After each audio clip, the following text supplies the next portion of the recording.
देखो इलस्ट्रेशन 12, इसमें हम लोग को दिया है 5 साल का हम लोगों को प्रॉफिट दे के रखा है और नीचे 4 क्वेश्चन पूछ रहा है। केस ए में बोल रहा है it was decided the value of goodwill on the basis of 2 years purchase of average profit of last 5 years। तो ये कौन सा मेथड हो जाता है? Average profit method. Average profit method में सबसे पहले एवरेज प्रॉफिट निकालेंगे।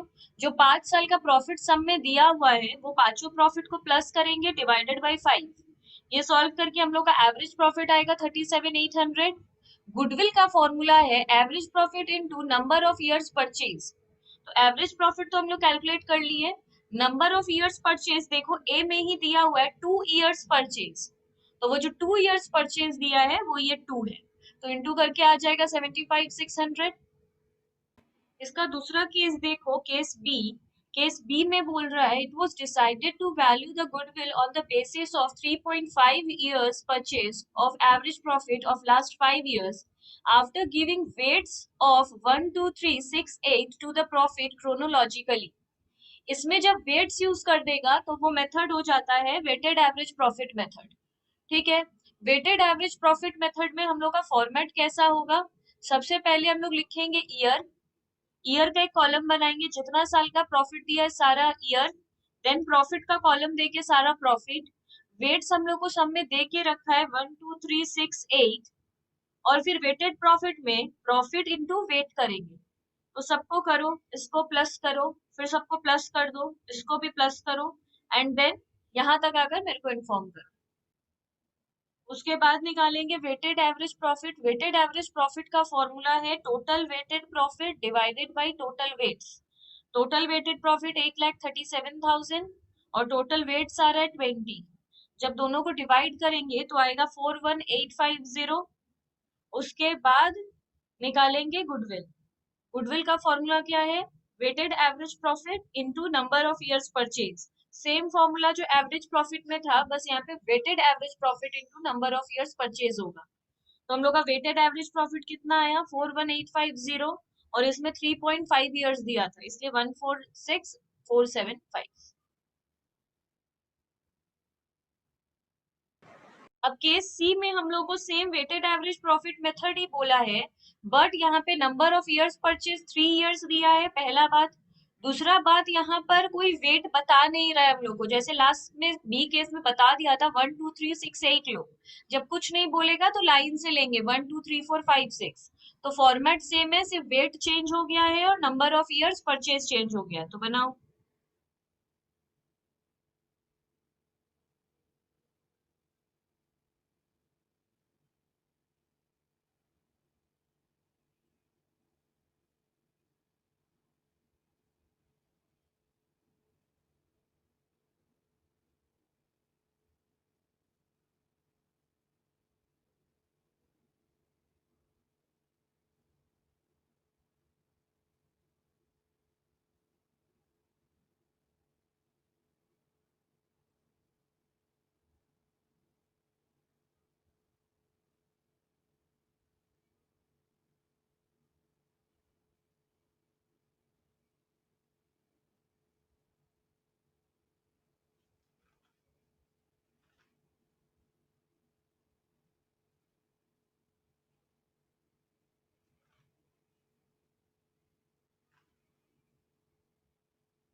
अब देखो जो डी केस है उसपे हम लोग को बोल रहा है, it was decided to value the goodwill on the basis of 2.5 years of simple average profit.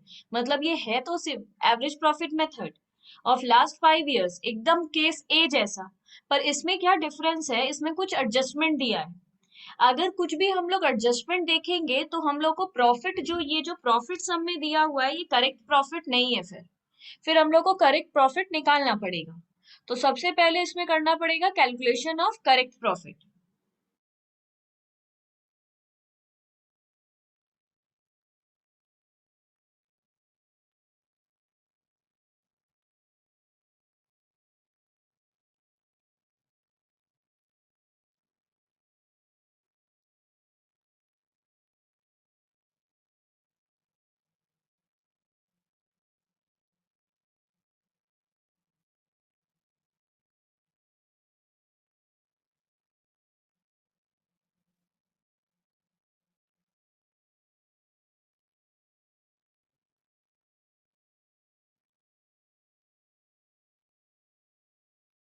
अब इसमें हम लोग को करना क्या है, सबसे पहला इसमें एडजस्टमेंट बोल रहा है, an abnormal loss of 1800 was charged against the profit of 2013। देखो हम लोग जो भी बिजनेस करते हैं उसमें दो तरीके का प्रॉफिट या लॉस होता है, एक नॉर्मल प्रॉफिट, एक abnormal प्रॉफिट। दोनों में डिफरेंस क्या है? देखो अब नॉर्मल प्रॉफिट वो होता है जो हम लोग ऑर्डिनरी कोर्स ऑफ बिजनेस में अर्न करते हैं। जैसे सोचो हम लोग का मोबाइल का शोरूम है, तो हम लोग मोबाइल सेल करके अगर कोई प्रॉफिट करते हैं, that profit is normal profit. पर अगर सोचो मेरे मोबाइल का बिजनेस है और एक दिन मेरा एसी, मेरे को मन है न्यू खरीदे, तो हम पुराना एसी अपना सेल कर रहे हैं। वो एसी मेरे शोरूम में लगा हुआ था और हम वो एसी सेल कर रहे हैं, और मेरे को उस एसी को सेल करने में प्रॉफिट हो गया। That profit is abnormal profit. Abnormal profit वो होता है जिस चीज का मेरा बिजनेस नहीं है, पर हम उसको सेल किए और मेरे को प्रॉफिट हो गया। उसी तरह सेम डेफिनेशन है नॉर्मल लॉस और अबनॉर्मल लॉस का। अगर मेरे को मोबाइल बेचने से कोई लॉस हो गया है, then it is my normal loss, क्योंकि मेरे मोबाइल का ही बिजनेस था। पर अगर हम अपना एसी सेल कर रहे हैं और एसी बेचने में मेरे को लॉस हो गया है, that loss is abnormal loss. इस आदमी ने क्या किया है, अबनॉर्मल लॉस को 2013 के पीएल में दिखा दिया है। बट ये लॉस हम लोग पीएल में नहीं दिखा सकते। हम लोग को सिर्फ वही लॉस दिखाना है जो नॉर्मल कोर्स ऑफ बिजनेस से आया हो। तो इस लॉस को रिकॉर्ड नहीं करना है। अगर इस लॉस को पीएल से हटा देंगे तो हम लोग का प्रॉफिट इंक्रीज हो जाएगा। कोई भी लॉस अगर हम लोग पीएल से हटा देते हैं तो हम लोग का प्रॉफिट बढ़ जाता है। तो ऐड,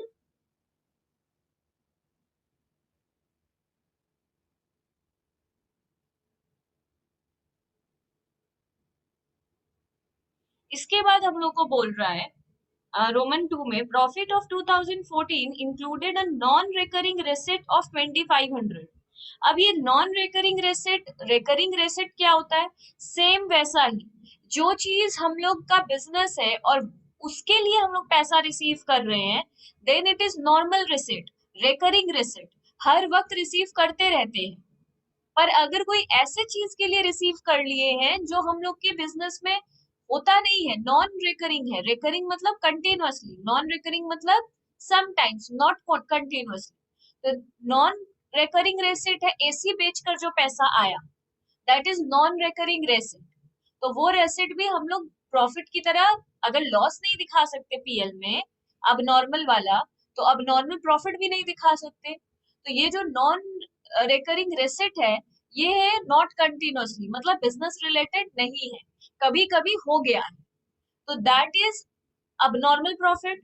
ये प्रॉफिट भी अगर हम लोग पीएल से हटा दे तो हम लोग का प्रॉफिट गिर जाएगा। कोई प्रॉफिट को अगर बुक से हटा देंगे तो हम लोग का प्रॉफिट कम हो जाएगा।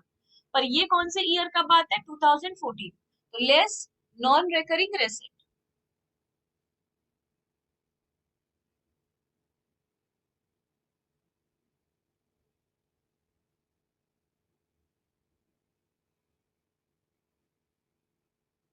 उसके बाद हम लोग को बोल रहा है closing stock of 2015 was over valued bye 2400। इसके लिए हम एक कॉन्सेप्ट बता देते हैं। देखो हम लोग एक ट्रेडिंग अकाउंट बनाते हैं, ट्रेडिंग अकाउंट में यहाँ ओपनिंग स्टॉक होता है, यहाँ क्लोजिंग स्टॉक होता है। ये हम लोगों का इनकम साइड होता है और ये हम लोगों का एक्सपेंस साइड होता है। कैसे पता? क्योंकि ये डेबिट होता है, ये क्रेडिट होता है। ये इतना कॉन्सेप्ट हम लोग के पास है। तो यहाँ पे होता है जीपी, मतलब प्रॉफिट। अगर हम लोग अननेसेसरीली क्लोजिंग स्टॉक को बढ़ा देंगे, मतलब हम लोग इनकम को बढ़ा रहे हैं, तो हम लोग का प्रॉफिट भी बढ़ा हुआ आएगा। पर रेक्टिफाई करते वक्त हम लोग इसको गिरा देंगे, क्योंकि मेरा क्लोजिंग स्टॉक हम अननेसेसरीली ओवर वैल्यू करके रखे थे, बढ़ा कर रखे थे, तो मेरा प्रॉफिट भी अननेसेसरीली बढ़ा हुआ होगा, ओवर वैल्यूड होगा। तो हम रेक्टिफाई करने के लिए प्रॉफिट को गिरा देंगे। तो अगर क्लोजिंग स्टॉक ओवर वैल्यूड है तो हमको प्रॉफिट को कम करना है। पर अगर क्लोजिंग स्टॉक मेरा अंडर वैल्यूड है, पहले से कम लिखे हुए हैं, तो मेरा प्रॉफिट भी कम होगा। तो हमको ठीक करने के लिए प्रॉफिट को हम बढ़ा देंगे। एट द सेम टाइम, अगर मेरा opening stock unnecessarily over valued है, तो मेरा खर्चा हम ज्यादा लिख के रखे हैं, खर्चा ज्यादा लिख के रखेंगे तो प्रॉफिट मेरा गिरा हुआ रहेगा। तो हम रेक्टिफाई करने के लिए प्रॉफिट बढ़ा देंगे। और अगर मेरा ओपनिंग स्टॉक अंडर वैल्यूड रहेगा, कम लिख के रखे हैं, मतलब एक्सपेंस कम लिख के रखे हैं, एक्सपेंस कम लिख के रखे होंगे तो प्रॉफिट मेरा बढ़ा हुआ होगा। हम रेक्टिफाई करने के लिए प्रॉफिट गिरा देंगे। तो सोचना बिल्कुल ऐसे ही है। तो यहाँ पर हम लोग को दिया है मेरा क्लोजिंग स्टॉक ओवर वैल्यूड है। अगर क्लोजिंग स्टॉक मेरा ओवर वैल्यूड है, मतलब मेरा प्रॉफिट भी हम ज्यादा लिख कर रखे हैं, तो हम प्रॉफिट को गिरा देंगे, तो लेस कर देंगे।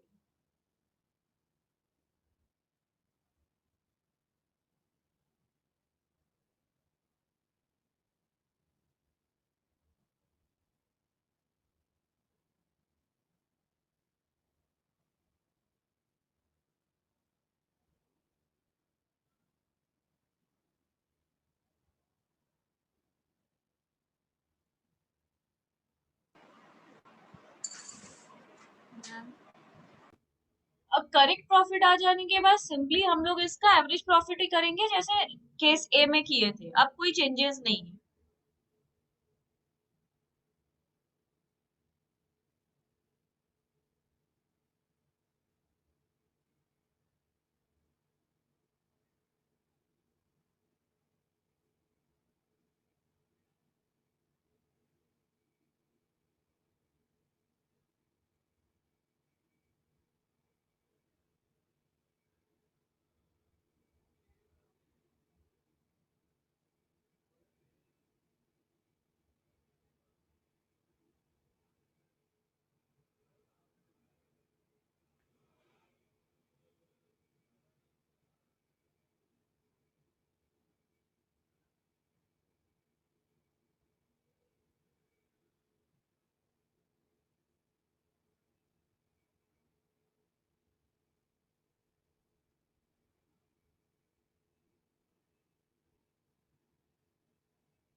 अब इलस्ट्रेशन 13 देखो। इसमें बोल रहा है X Y limited a partnership firm earn profit during the past 4 years as follows. इसमें लास्ट 4 साल का प्रॉफिट दिया है। नीचे लिखा है फर्म हैज टोटल एसेट 82,000 और करंट लाइबिलिटी है 12,800। Normal rate of return is 10%.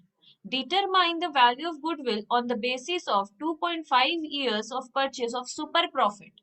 अगर सुपर प्रॉफिट वर्ड यूज कर रहा है, इट मीन्स ये सुपर प्रॉफिट मेथड है। अब सुपर प्रॉफिट मेथड से हम लोगों को गुडविल निकालना है। तो इसका स्टेप है, सबसे पहले हम लोग एवरेज प्रॉफिट निकालेंगे। तो जैसे एवरेज प्रॉफिट अभी तक निकाल रहे थे, एकदम सेम वैसे ही एवरेज प्रॉफिट पहले निकालो।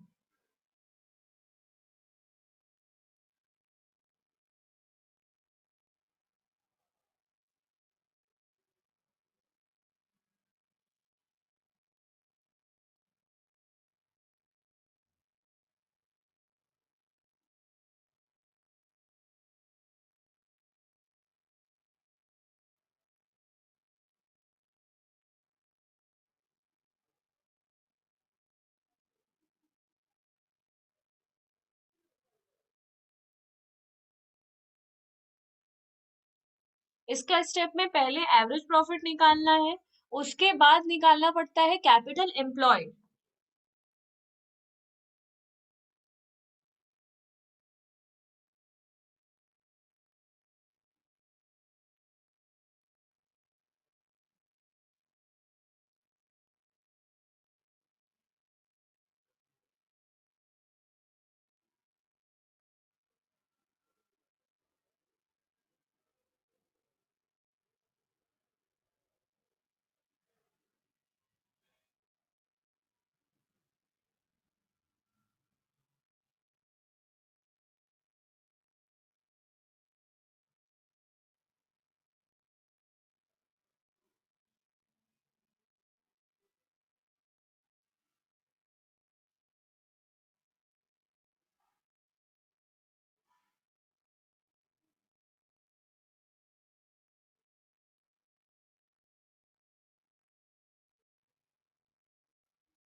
अब कैपिटल एम्प्लॉयड तो ठीक है, नॉर्मल रेट ऑफ रिटर्न हम लोग कैसे, देखो सब में दिया हुआ है, normal rate of return is 10%।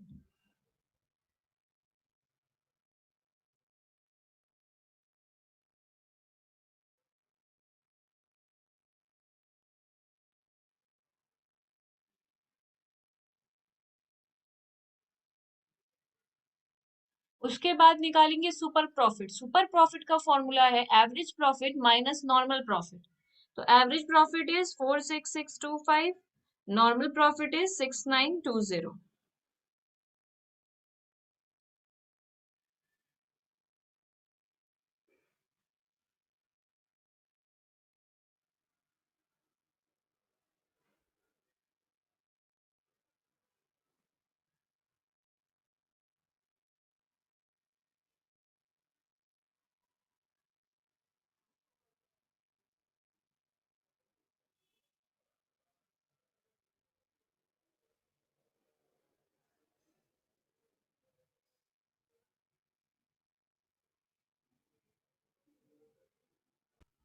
उसके बाद देखो इलस्ट्रेशन 14। इलस्ट्रेशन 14 में बोल रहा है from the following particulars, illustration 14 में बोल रहा है from the following particulars you are required to determine value of goodwill. इसमें भी गुडविल निकालने बोला है। सुपर प्रॉफिट कंप्यूट करके दे दिया है, मतलब इस स्टेप तक हम लोग को करके दे दिया है। नॉर्मल रेट ऑफ रिटर्न 12%, ये जो यहाँ 10% था, इस समय 12% है। Present value of annuity of ₹1 for 4 years at the rate of 12% is 3.0374। जब भी एन्युटी फैक्टर हम लोगों को दे देगा ना, वो एन्युटी मेथड बन जाता है। तो एन्युटी मेथड में कुछ भी नहीं है, सिंपल एन्युटी मेथड में हम लोग क्या फॉर्मूला अप्लाई करेंगे, directly goodwill, super profit into annuity,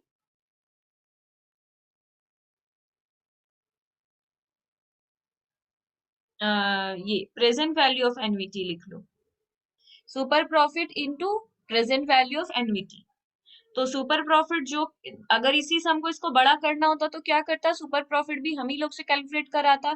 तो हम लोग ये प्रीवियस सम की तरह सब कुछ करते, सुपर प्रॉफिट निकालते, उसके बाद जो एन्युटी फैक्टर दिया हुआ है इसको इनटू कर देते, 3.0374। ये जितना बड़ा देगा सम में वो पूरा उतना बड़ा लेना होगा।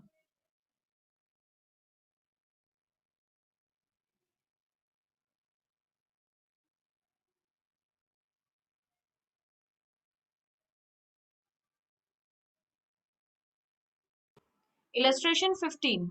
The following details relate to Messrs XYZ, a firm. Average profit of last 4 years. इसमें average profit निकाल के दे दिया है। Average capital employed by the firm, हम लोग जो ये capital employed निकाले थे ये भी निकाल के दे दिया है। Normal rate of return is 10%, मतलब ये 10% है। Present value of annuity is 3.1699, मतलब यहाँ पे ये वाला एन्युटी फैक्टर ये दिया है। Determine the value of goodwill on the basis of annuity of super profit. तो इसमें सुपर प्रॉफिट देके नहीं रखा है, बट एन्युटी सुपर प्रॉफिट से निकालने बोला है, तो पूरा सुपर प्रॉफिट कैलकुलेट करना पड़ेगा। करो इलस्ट्रेशन 15।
इसके बाद दिया illustration 16, a firm values goodwill under capitalisation of profit method. ये एक न्यू मेथड है। ये एवरेज प्रॉफिट से भी होता है, ये सुपर प्रॉफिट से भी होता है। जो सम में बोलेगा वो, पर capitalisation of profit is of two types, capitalisation of average profit, capitalisation of super profit. इसमें दिया है average profit of past 4 years has been determined of at 72,000। इसमें भी एवरेज प्रॉफिट निकाल के दे दिया है 72,000। Net assets and capital employed in the basis of, net assets है 4,80,000, कैपिटल एम्प्लॉयड है 5 lakh. Normal rate of return is 12%। Determine the value of goodwill based on, दोनों से निकालने बोला है, तो पहले 16 का ए करेंगे।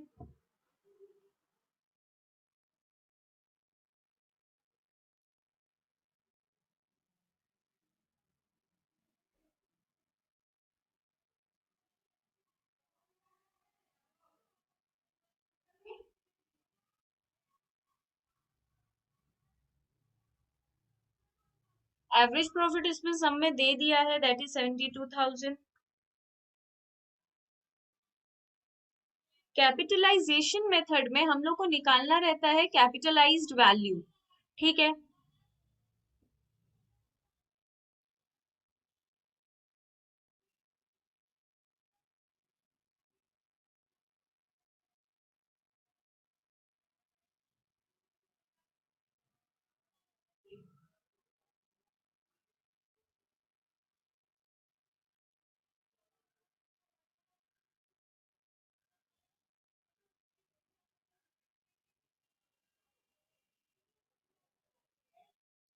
कैपिटलाइज्ड वैल्यू निकालने के बाद हम लोग इसमें, हम लोग के पास कैपिटल एम्प्लॉयड तो दिया हुआ था, कैपिटल एम्प्लॉयड भी दिया हुआ है, नेट एसेट्स भी दिया हुआ है। इस मेथड में, capitalisation of average profit method में, हम लोग नेट एसेट्स को कंसीडर करेंगे, तो सीधे निकाल लेंगे गुडविल।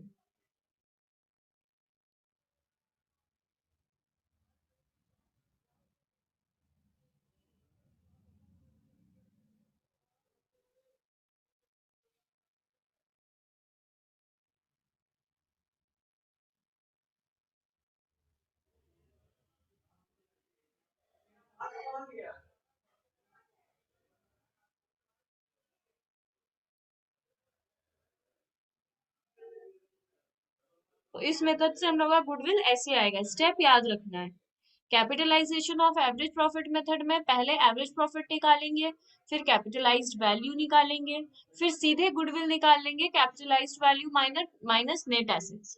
अब हम लोग करेंगे बी।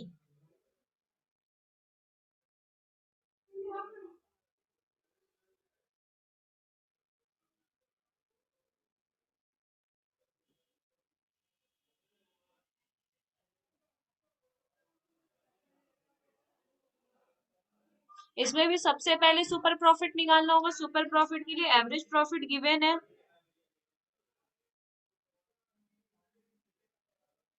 इसके दूसरे स्टेप में हम लोग को चाहिए होता है कैपिटल एम्प्लॉयड, तो यहां पर लेंगे capital employed.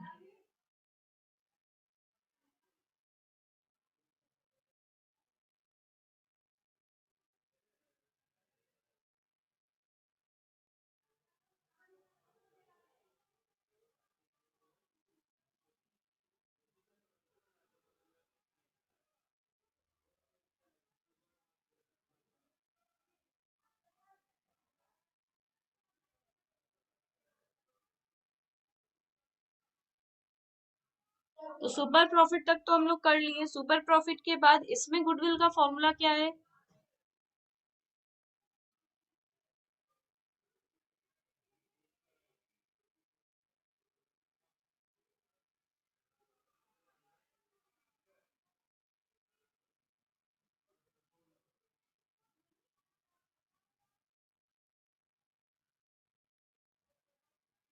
1 lakh rupees goodwill है।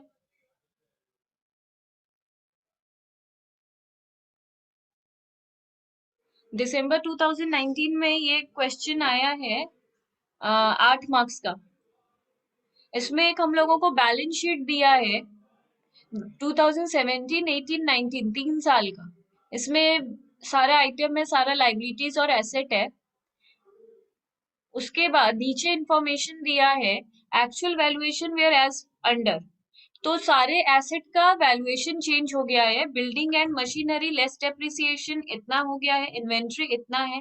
Net profit including opening balance after writing off depreciation, goodwill, tax provision and transfer to general reserve, सारा कुछ करने के बाद नेट प्रॉफिट आया है हम लोगों का इतना।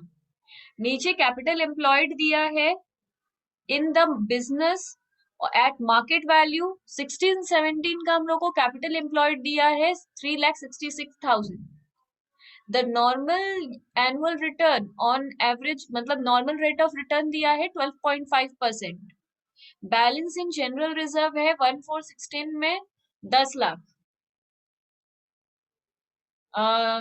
The goodwill shown on 31st March 2017 was purchased on 2016 for 10 lakh, on which the balance in the PL was 1,20,000.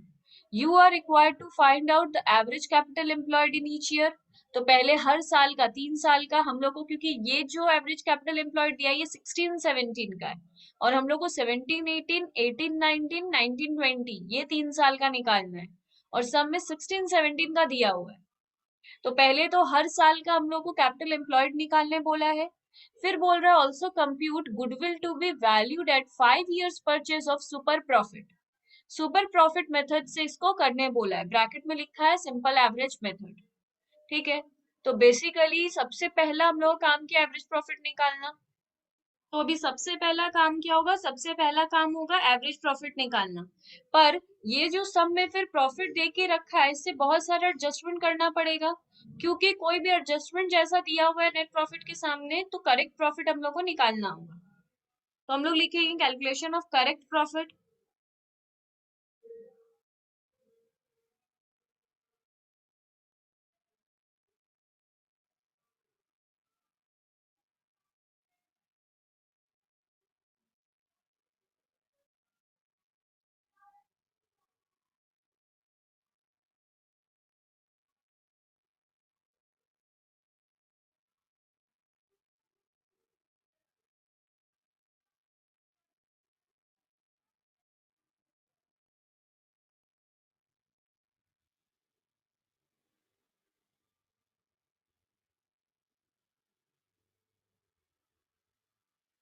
ये सारा प्रॉफिट लिख लेने के बाद दैट इज 420, 620 और 820 हम लोगों को इसमें बोल रहा है। तो सबसे पहले क्या करेंगे, देखो इसमें बोल रहा है including opening balance after writing off depreciation, goodwill, tax provision and tax of transfer of general reserve. इसमें ये सब इंक्लूडेड है, बट बेसिकली इसमें ये सब इंक्लूडेड नहीं रहना चाहिए। तो opening balance after writing off depreciation मतलब इसमें हम लोग देखो पहले हम लोगों का एसेट का बिल्डिंग का चेंज हुआ है। पहले हम लोगों का बिल्डिंग था कितना 1400 का, अब हम लोग को कितना दिख रहा है 1800। तो इट मीन्स हम लोगों का एडजस्टमेंट तो होगा। देखो ये दिसंबर 2018 का सम है, इसमें हम लोगों को एक बैलेंस शीट दिया है, सारा आइटम दिया है, इन्वेस्टमेंट का नॉमिनल वैल्यू दे दिया है, land and building, plant and machinery, stock in trade और डेटर्स। इसमें सुपर प्रॉफिट मेथड से करने बोला है। एवरेज प्रॉफिट बिफोर टैक्स दे दिया है 2400 लाख। तो हम लोग स्टार्ट करेंगे सम एवरेज प्रॉफिट निकालने से, क्योंकि सुपर प्रॉफिट मेथड है। तो सबसे पहले निकालेंगे एवरेज प्रॉफिट बिफोर टैक्स, हम लोग को सम में गिवन है 2400। अब इससे एक चीज याद रहे, हम लोग एवरेज प्रॉफिट से बहुत सारे एडजस्टमेंट करते हैं। एक एडजस्टमेंट है, अगर हम लोगों को इन्वेस्टमेंट दिखाई देगा, जब भी इन्वेस्टमेंट दिखाई देगा तो इन्वेस्टमेंट के साथ 10% रेट भी दे के रखा है। मतलब हम लोग का जो 500 का इन्वेस्टमेंट है उसके ऊपर 10% हम लोग को इंटरेस्ट मिलेगा, हम लोग रिसीव करेंगे, क्योंकि हम लोग इन्वेस्टमेंट किए हैं। इन्वेस्टमेंट करने पे 10% का इंटरेस्ट मिलता है, तो ये इंटरेस्ट रिसीव्ड है। पर कोई भी इनकम अगर हम लोग को एसेट से होता है, तो अभी हम बोले थे कि अगर सोचो कि मेरा इन्वेस्टमेंट से अर्न करने का बिजनेस नहीं है, हम ऐसे ही इन्वेस्टमेंट से इनकम कर लिए हैं, this is non recurring in nature, मेरा बिजनेस नहीं है इस चीज का, मेरा एसेट था एक, उससे मेरे को इनकम हो रहा है, तो ये नॉन रिकरिंग नेचर का होता है। तो 500 पे जो 10% मेरा इंटरेस्ट आया, इन्वेस्टमेंट इनकम आया, ये नॉन रिकरिंग नेचर का है, इसको प्रॉफिट में इंक्लूड नहीं करना है, तो हम लोग इसको प्रॉफिट से लेस कर देंगे। तो याद रहे, जब भी नॉन रिकरिंग देगा, नॉन रिकरिंग का मतलब है इंटरेस्ट रिसीव्ड ऑन इन्वेस्टमेंट, तो ये जब भी देगा ध्यान रखना, जाके चेक करके इसको लेस करना।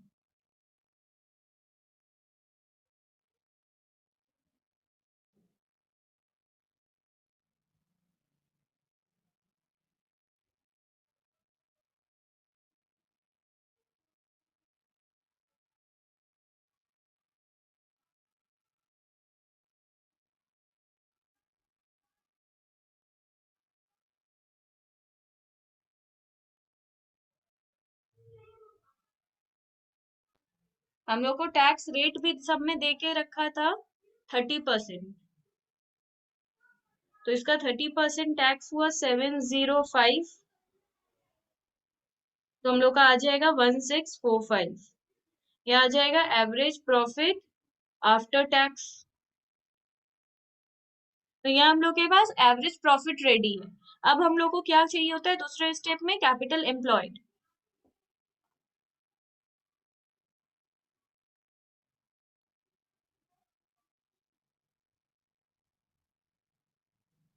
ठीक है, कैपिटल एम्प्लॉयड के केस में ये हम लोग को कैलकुलेट करना पड़ेगा, क्योंकि इस समय गिवन नहीं है। कैपिटल एम्प्लॉयड कैसे निकलता है, अभी हम एक फॉर्मूला लिखाए थे लास्ट सब में, total assets minus current liability. तो total assets minus current liability कर लेंगे। तो टोटल एसेट्स जब भी लेंगे हम लोग, तो इसका हमेशा करंट वैल्यू लेंगे, अभी रीवैल्यूड फिगर लेंगे। हमेशा याद रखना, कैपिटल एम्प्लॉयड लेते वक्त जो भी एसेट ले रहे हैं, अगर उसका रीवैल्यूड फिगर दिया हुआ है, फेयर वैल्यू दिया हुआ है, तो वो लेंगे। तो इसलिए जो नीचे यहाँ पे पूरा एसेट्स दिया हुआ है ये लेंगे। तो लिखो land and building 3200, plant and machinery 1800, stock 1450, debtors 360, bank, bank का कोई रीवैल्यू फिगर तो हो नहीं सकता, तो बैंक हमेशा ऊपर से उठाएंगे, यहाँ से 220। इन सबको ऐड करेंगे तो आ जाएगा 7030। ये हम लोग का आ गया टोटल एसेट्स।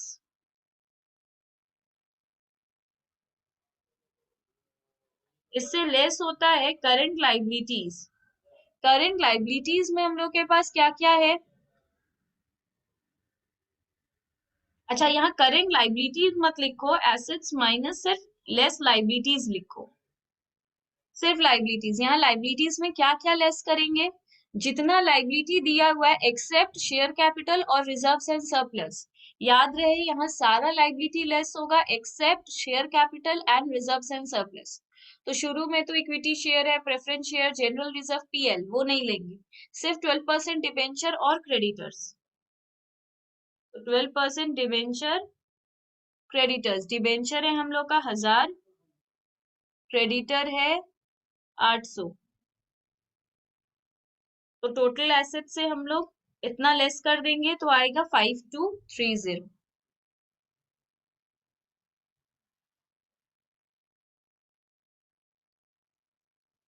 ये हम लोग का कैपिटल एम्प्लॉयड आ गया।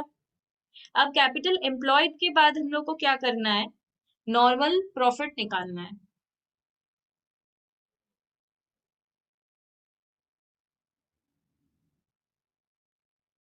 नॉर्मल रेट ऑफ रिटर्न कितना दिया है, 12%।